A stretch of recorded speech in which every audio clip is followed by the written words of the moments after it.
रात के ठीक 2 बजे थे। अभी, जो कि एक उबर कैब ड्राइवर था, अपनी कार में बैठा अपनी आखिरी राइड का इंतजार कर रहा था। आज रात बहुत देर हो चुकी थी और उसे तेज नींद भी आने लगी थी। इंतजार करते करते उसकी आंख लगने ही वाली थी कि उसका फोन बज उठा। पास में ही किसी ने एक टैक्सी बुक की थी। अभी ने नींद भगाने के लिए मुंह पर पानी मारा और पिकअप लोकेशन की तरफ निकल गया। लोकेशन लगभग 1.5 किलोमीटर ही दूर थी। डायरेक्शन के अनुसार चलते हुए जैसे ही वह एक सुनसान लेफ्ट टर्न पर पहुंचा, सामने एक अंधेरी कच्ची सड़क दिखी। चारों तरफ सन्नाटा था, लेकिन अभी बस अपनी आखिरी राइड पूरी करना चाहता था, इसलिए वह बिना सोचे आगे बढ़ गया। बुकिंग किसी निखिल के नाम से थी, लेकिन पिकअप लोकेशन पर पहुंचते ही उसे वहां एक लड़की दिखाई दी, सुंदर नीले रंग की वेस्टर्न ड्रेस पहने। उस लड़की ने हाथ से इशारा करके उसे रुकने को कहा। वह पार्टी से लौटती हुई लग रही थी। अजीब बात यह थी कि वह लड़की पीछे नहीं बल्कि फ्रंट सीट पर आकर बैठ गई। अक्सर अकेली महिलाएं पीछे की सीट पर बैठती हैं। ये बात अभी को थोड़ी अजीब लगी, लेकिन उसने नजरअंदाज कर दिया और ट्रिप शुरू कर दी। उस लड़की की डेस्टिनेशन करीब 7 किलोमीटर दूर एक हॉस्पिटल की थी। हॉस्पिटल देखकर अभी खुद को रोक नहीं पाया और उसने पूछा, इतनी रात को हॉस्पिटल? सब ठीक तो है? पहले तो लड़की चुप रही, फिर कुछ दूर जाकर धीरे से बोली, मेरे पति हॉस्पिटल में एडमिट हैं।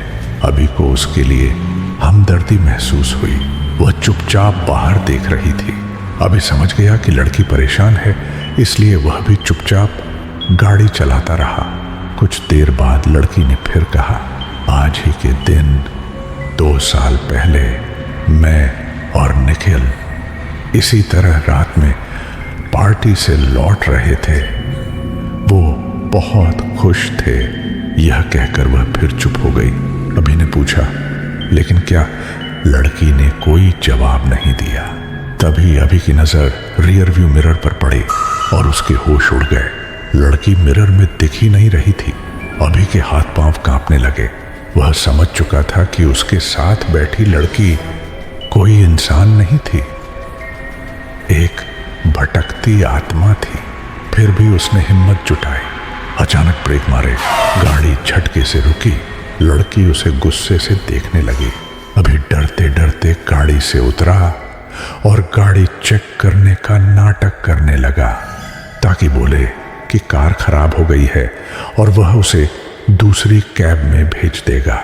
लेकिन जैसे ही वह वापस मुड़ा, लड़की गायब। गाड़ी में भी नहीं, आसपास भी नहीं। अभी के पसीने छूट गए। वह तुरंत कार स्टार्ट करके भागा, लेकिन अचानक वही लड़की गाड़ी के बिल्कुल सामने प्रकट हो गई। जैसे ही अभी ने गाड़ी रोकी, लड़की का रूप बदल गया। वह एक भयावह चुड़ैल बन गई। अभी ने डर के मारे आंखें बंद की, फिर गाड़ी चुड़ैल के आर पार निकाल दी और लगभग 130 की स्पीड से भागने लगा। कुछ देर बाद उसने रियर व्यू मिरर में देखा, चुड़ैल उसके पीछे पीछे उड़ती आ रही।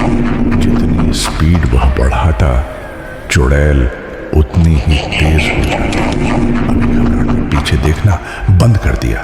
तभी अचानक चुड़ैल उसकी खिड़की के पास आकर भयानक नजरों से देखने लगी। अभी का स्टीयरिंग पर से कंट्रोल छूट गया।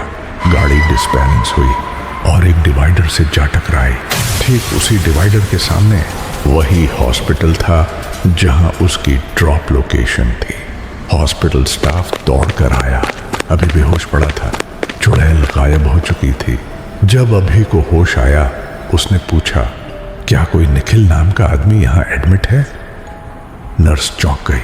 अभी की पूरी बात सुनकर उसने बताया, 2 साल पहले इसी रात निखिल और उसकी पत्नी का उसी मोड़ पर एक्सीडेंट हुआ था।